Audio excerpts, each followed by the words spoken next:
Hello guys, today we're reviewing Impractical Jokers the movie. And yes, this movie is a comedy reality movie.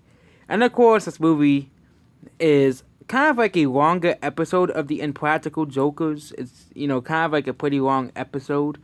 You know, basically the entire movie parts are kind of kept in random. That's probably why the scores by the critics and IMDb are so bad, because especially on IMDb they prefer more stuff like movies or films. They don't really like stuff that are more like TV shows, and this movie did feel like a really long episode of the show.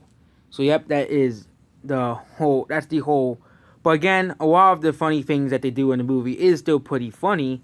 But yeah, this movie is kind of a longer episode of a show.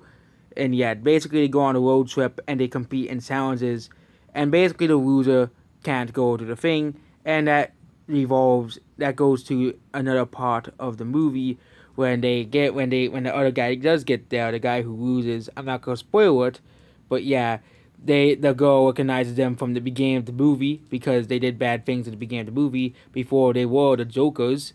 And yeah, she goes after them, realizing that she was attacking basically the four people who she watched basically ever since the show came out.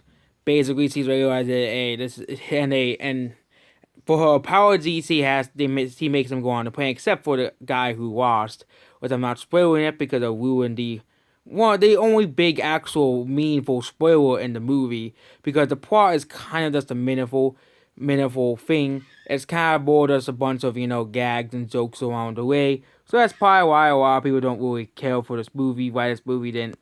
Why this movie got such bad score on IMDb. So yes, this movie I think is around like a 7 out of 10 movie, and that's basically it. Goodbye.